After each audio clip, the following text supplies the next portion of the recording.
विद्यार्थ्यांनो सप्रे नमस्कार. आज आहे 7 एप्रिल. आजच्या दिवसापर्यंतच्या महत्त्वपूर्ण चालू घडामोडी प्रश्न आपल्याला बघायचे आहेत. व्हिडिओ काळजीपूर्वक बघा. ज्या गोष्टी इम्पॉर्टंट वाटतील त्या नोटबुकमध्ये देखील आपण नोट डाऊन करून घेऊ शकता. व्हिडिओतील सर्वात पहिला प्रश्न आहे 2025 मध्ये इंटरनेट शटडाऊनच्या बाबतीत भारतात जागतिक क्रमांक काय होता? पहिला, दुसरा, तिसरा की चौथा? तर याचं जे योग्य उत्तर आहे ते आहे ऑप्शन बी, दुसरा. लक्षात घ्या, global digital right group access नावाने rising repression meets global resistance internet shutdown in 2025 हा अहवाल प्रसिद्ध केला. या अहवालानुसार 2025 मध्ये 52 देशांमध्ये एकूण 313 इंटरनेट शटडाऊन नोंदवले गेले, जो 2016 पासून आतापर्यंत सर्वात मोठा आकडा आहे. 2024 मध्ये तो 304 होता. यापैकी सर्वाधिक 195 शटडाऊन आशिया पॅसिफिक क्षेत्रातील 11 देशांमध्ये झाले. भारत 2025 मध्ये 65 इंटरनेट शटडाऊनसह जागतिक स्तरावर दुसऱ्या स्थानावर होता. याचा परिणाम 12 राज्ये आणि केंद्रशासित प्रदेशांवर झाला. या यादीत म्यानमार 95 शटडाऊन सलग दुसऱ्या वर्षी पहिल्या स्थानावर आहे. भारतात 2017 नंतरचा हा सर्वात कमी आकडा आहे, परंतु 2016 पासून आतापर्यंत जगभरातील 2102 शटडाऊन पैकी 920 शटडाऊन भारतातच झाले आहे. जागतिक स्तरावर या शटडाऊनचे मुख्य कारण संघर्ष, आंदोलने आणि निवडणुका होते. अहवालाचा उद्देश इंटरनेट शटडाऊनमुळे होणारे दमन, मानवाधिकारांचे उल्लंघन आणि माहितीवरील नियंत्रण यांना उघड करणे. भारतामध्ये इंटरनेट शटडाऊनसाठी कायदा काय आहे तर लक्षात घ्या. भारतात इंटरनेट शटडाऊन मुख्यतः टेलिकम्युनिकेशन ऍक्ट 2023 अंतर्गत लागू केले जातात. हे telecommunication temporary suspension of services rule 2024 द्वारे लागू केले जातात. केंद्र स्तरावर गृह सचिव म्हणजे होम सेक्रेटरी आणि राज्य स्तरावर राज्य गृह सचिव यांना हे लागू करण्याचा अधिकार आहे. नवीन नियमानुसार कोणत्याही शटडाऊनची कमाल मर्यादा एका वेळी 15 दिवस असू शकते. ॲक्सिस नाऊ लक्षात घ्या, ही एक आंतरराष्ट्रीय नॉन प्रॉफिट संस्था आहे. स्थापना 2009 मध्ये झाली. मुख्यालय आहे न्यूयॉर्क, USA. मोहीम आहे इंटरनेट शटडाऊन ट्रॅक आणि थांबवण्यासाठी 2016 मध्ये कीप इट ऑन मोहीम सुरू केली. यानंतर पुढील प्रश्न, आंतरराष्ट्रीय खदान जागरूकता दिवस म्हणजे इंटरनॅशनल माइन अवेअरनेस दिवस कधी साजरा केला जातो? तर लक्षात घ्या, हा जो दिवस आहे तो 4 एप्रिल रोजी साजरा केला जातो. लक्षात घ्या, याची सुरुवात संयुक्त राष्ट्र महासभेने UN जनरल असेंब्ली 2005 मध्ये केली. 4 एप्रिल 2006 रोजी हा दिवस प्रथमच साजरा करण्यात आला. उद्दिष्ट काय आहे तर लक्षात घ्या, भूमिखान, लँडमाइन्स आणि युद्धातील स्फोटक अवशेषांमुळे होणाऱ्या धोक्यांविषयी जागरूकता वाढवणे, खानमुक्त भविष्यासाठी प्रयत्नांना प्रोत्साहन देणे. 2026 ची थीम आहे invest in peace, invest in mine action आणि 2025 ची थीम होती सेफ फ्युचर स्टार्ट हिअर. यानंतर पुढील प्रश्न, PM कुसुम योजनेची अंतिम मुदत वाढवून कधीपर्यंत करण्यात आली आहे? तर लक्षात घ्या, याची जी मुदत आहे ती मार्च 2027 पर्यंत वाढवण्यात आली. सरकारने PM कुसुम योजनेची अंतिम मुदत वाढवून 31 मार्च 2027 केली आहे. हा निर्णय नवीन आणि नवीकरणीय ऊर्जा मंत्रालय यांनी घेतला आहे. ही मुदतवाढ विशेषतः त्या प्रकल्पांसाठी लागू आहे ज्यांचे पॉवर परचेस अग्रीमेंट किंवा लेटर ऑफ इंटेंट 31 डिसेंबर 2025 पर्यंत जारी झाले होते. उद्देश सौर प्रकल्पांतील विलंब आणि आर्थिक अडचणी दूर करणे. PM कुसुम योजना लक्षात घ्या, ही योजना शेतकऱ्यांसाठी सोलर पंप आणि विकेंद्रित सौर ऊर्जा वाढवण्यासाठी आहे. या योजनेचा एकूण अंदाजित खर्च 34,422 कोटी आहे. केंद्रीय अर्थसंकल्प 2026-27 मध्ये यासाठी 5,000 कोटींची तरतूद करण्यात आली आहे. यानंतर पुढील प्रश्न, मेजर लीग क्रिकेट म्हणजे न्यूयॉर्कमधील अमेरिकेमधील ही क्रिकेट काय म्हणता येईल की लीग आहे, त्यामध्ये खेळणारा पहिला भारतीय खेळाडू कोण ठरला? उत्तर आहे ऑप्शन डी, रविचंद्रन अश्विन. लक्षात घ्या, भारताचा स्पिनर रविचंद्रन अश्विन हा मेजर लीग मध्ये खेळणारा पहिला भारतीय खेळाडू ठरणार आहे. त्यांना सॅन फ्रान्सिस्को युनिकॉर्न संघाने 2026 हंगामासाठी साईन केले. अश्विन यांनी 2024 मध्ये आंतरराष्ट्रीय क्रिकेट आणि मागील वर्षी IPL मधून निवृत्ती घेतली. त्यांनी भारतासाठी 287 सामन्यामध्ये 765 विकेट घेतल्या आहेत. MLCचा पुढील हंगाम 18 जून 2026 पासून सुरू होणार आहे. मेजर लीग क्रिकेट काय आहे तर ही अमेरिकेतील एक व्यावसायिक T20 क्रिकेट लीग आहे. स्थापना 2023 आणि यात 6 संघ सहभागी होतात. रविचंद्रन अश्विन जन्मतारीख आहे 17 सप्टेंबर 1986. जन्मस्थान आहे चेन्नई, राज्य तामिळनाडू. पद्मश्री पुरस्कार 2025 मध्ये देण्यात आला आणि अर्जुन पुरस्कार 2015 मध्ये त्यांना मिळाला.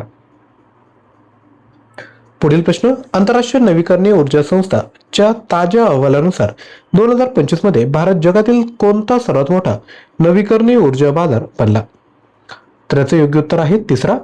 लक्षात घ्या, आंतरराष्ट्रीय नवीकरणीय ऊर्जा संस्था इरेनाच्या मध्ये 2025 मध्ये भारत जगातील तिसऱ्या क्रमांकाचा सर्वात मोठा नवीकरणीय ऊर्जा बाजार बनला.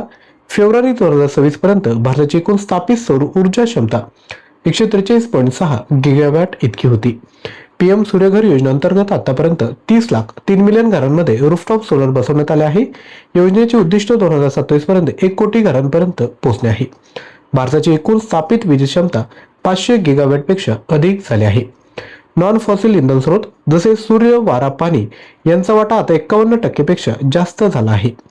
पीएम सूर्यघर मोफत वीज योजना काय आहे? ही भारत सरकारने सुरू केलेली एक महत्त्वपूर्ण योजना आहे. या योजनेचा एकूण अर्थसंकल्प 75,021 कोटी रुपये आहे. याचा मुख्य उद्देश देशातील 1 कोटी घरांच्या छतावर सोलर पॅनल बसवणे आहे. यामुळे कुटुंबांना दर महिन्याला 300 युनिट पर्यंत मोफत वीज मिळेल आणि ग्रीडवरील अवलंबित्व कमी होईल. इरेना आंतरराष्ट्रीय नवीकरणीय ऊर्जा संस्था स्थापना वर्ष आहे 26 जानेवारी 2009. मुख्यालय आहे अबुधाबी, UAE. उद्दिष्ट आहे जागतिक स्तरावर नवीकरणीय ऊर्जेच्या वापराला प्रोत्साहन देणे. यानंतर पुढील प्रश्न, एप्रिल 2026 मध्ये म्यानमारचे नवीन राष्ट्रपती म्हणून कोणाची निवड झाली आहे? तर लक्षात घ्या, याचं जे योग्य उत्तर आहे ते आहे ऑप्शन क्रमांक ए, मिन आंग ह्यांग.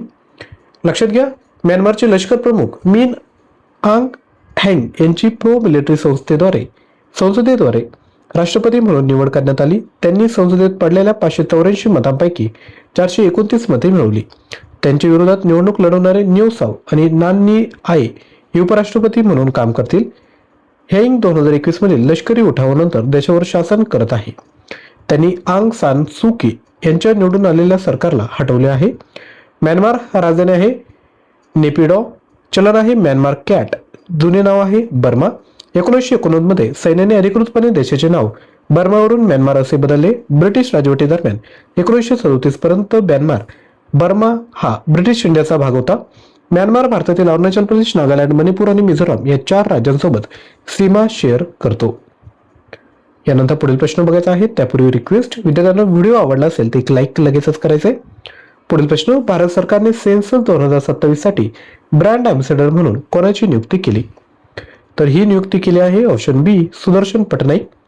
लक्षात घ्या, भारत सरकारने सेन्सस 2027 साठी सुदर्शन पटनाईक यांची ब्रँड अँबॅसेडर म्हणून नियुक्ती केली. ही नियुक्ती गृह मंत्रालयाने केली आहे. सुदर्शन पटनाईक हे आंतरराष्ट्रीय स्तरावरील प्रसिद्ध सँड आर्टिस्ट आहे. ते त्यांच्या सँड आर्टद्वारे लोकांना जनगणनेत सहभागी होण्यासाठी जागरूक करतील. सेन्सस 2027 लक्षात घ्या, ही भारताची 16वी राष्ट्रीय जनगणना आणि स्वातंत्र्यानंतरची 8वी जनगणना आहे. ही देशातील पहिली डिजिटल जनगणना असेल. डेटा संकलनासाठी मोबाईल ॲप आणि सुगणना पोर्टल वापरले जाईल. अधिकृत मॅस्कॉट आहे प्रगती आणि विकास. सुदर्शन पटनाईक जन्म झाला 15 एप्रिल 1977. वय वर्ष आहे 48. ठिकाण आहे पुरी, ओडिसा, भारत. व्यवसाय आहे सँड आर्टिस्ट. पुरस्कार पद्मश्री मिळाला 2014 मध्ये. Sand sculpting world cup 2024 people choice पुरस्कार मिळाला आहे. 2019 मध्ये इटालियन सँड आर्ट अवॉर्ड जिंकणारे पहिले भारतीय आहेत. युकेचा Fred Darrington sand master award 2025 जिंकणारे पहिले भारतीय आहेत.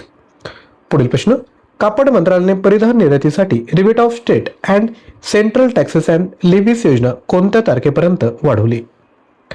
तर याचं योग्य उत्तर आहे 30 सप्टेंबर 2026. लक्षात घ्या, कापड मंत्रालयाने परिधान ॲपरल गार्मेंट निर्यातीसाठी रोस सिटीएल योजना 30 सप्टेंबर 2026 पर्यंत वाढवली आहे. ही योजना 7 मार्च 2019 पासून लागू आहे. ही योजना जुन्या आरोसल योजनेच्या जागी आणली गेली, जी फक्त राज्य करावर लागू होती. या योजनेचा मुख्य उद्देश निर्यात केलेल्या वस्तूंवर लागलेले राज्य आणि केंद्र सरकारचे कर परत करणे आहे. या अंतर्गत मिळणारा परतावा ड्युटी क्रेडिट स्क्रिप्ट स्वरूपात दिला जाईल. हे पूर्णपणे हस्तांतरित म्हणजे ट्रान्सफरेबल असतात आणि जारी झाल्यापासून 1 वर्षाकरिता वैध असतात. पुढील प्रश्न, 4 एप्रिल 2026 रोजी उत्तर अटलांटिक करार संघटना म्हणजे नॉर्थ अटलांटिक ट्रिटी ऑर्गनायझेशन आपला कोणता वर्धापन दिन साजरा करणार आहे? तर याचं योग्य उत्तर आहे 77वा. लक्षात घ्या, अलीकडील काळात रशिया युक्रेन संघर्ष आणि फिनलँड व स्वीडनच्या नाटोमध्ये प्रवेशानंतर या संघटनेचे जागतिक राजकारणातील महत्त्व वाढले आहे. याची स्थापना झाली 1949 मध्ये. 12 देश होते तेव्हा. याला वॉशिंग्टन ट्रिटी म्हणूनही ओळखले जाते. मुख्यालय आहे ब्रुसेल्स, बेल्जियम. शीतयुद्धाच्या काळात सोव्हिएत युनियनचा विस्तार रोखण्यासाठी 12 संस्थापक देशांनी स्थापना या ठिकाणी केली होती. सदस्य देश आहे आताला 32. 31वा सदस्य आहे फिनलँड आणि 32वा सदस्य आहे स्वीडन. सरचिटणीस आहे मार्क रुटे. बजेट. नाटोची स्वतःची स्वतंत्र मंत्रालय नसते. सर्व सदस्य देशांनी जीडीपीच्या किमान 2% संरक्षणावर खर्च करणे हे लक्ष्य ठेवले आहे. युएसए हा सर्वात मोठा आर्थिक आणि लष्करी योगदानकर्ता आहे. लक्षात घ्या, मार्च 2026 मध्ये नाटोने कोल्ड रिस्पॉन्स 2026 हा लष्करी सराव आयोजित केला. हा सराव आर्क्टिक प्रदेशात मुख्यतः नॉर्वेच्या उत्तरेकडील भागात झाला. यात 14 नाटो आणि सहयोगी देशांचे सुमारे 25,000 सैनिक सहभागी झाले. 2026चा नाटो शिखर परिषद तुर्की येथे होणार आहे. यानंतर पुढील प्रश्न. अलीकडेच भारतीय नौदलात समाविष्ट करण्यात आलेल्या तिसऱ्या अणुऊर्जेवर चालणाऱ्या बॅलिस्टिक क्षेपणास्त्र पाणबुडीचे नाव काय आहे? तर ते आहे ऑप्शन सी आयएनएस अरिझमान. लक्षात घ्या, भारतीयने आपली नौदल शक्ती वाढवत तिसरी अणुऊर्जेवर चालणारी बॅलिस्टिक क्षेपणास्त्र पाणबुडी आयएनएस अरिझमानला सेवेत दाखल केले आहे. लक्षात घ्या, पहिली पाणबुडी आहे आयएनएस अरिहंत, लॉन्च 2009, सेवेत 2016. भारताची पहिली स्वदेशी अणु पाणबुडी. दुसरी पाणबुडी आयएनएस अरिघाट ऑगस्ट 2024 मध्ये सेवेत. यामुळे भारत, युएसए, रशिया, चीन, फ्रान्स, युके या देशांच्या गटात अधिक मजबूत झाला आहे, ज्यांच्याकडे न्यूक्लिअर ट्राईड म्हणजे भूमी, वायू आणि समुद्र क्षमता आहे. इतर माहिती. विशाखापट्टणम येथे advance stealth frigate INS Taragiri देखील नौदलात समाविष्ट करण्यात आली. आयएनएस तारागिरीचे बांधकाम प्रोजेक्ट 17A अंतर्गत माझगाव डॉक शिपबिल्डर्स लिमिटेड यांनी केले. आयएनएस अरिझमान मंत्रालय आहे संरक्षण मंत्रालय. वर्ग अरिहंत क्लास अणुऊर्जेवर चालणारी बॅलिस्टिक क्षेपणास्त्र पाणबुडी. विस्थापन 6,000 टन पृष्ठभागावर आणि 7,000 टन पाण्याखाली.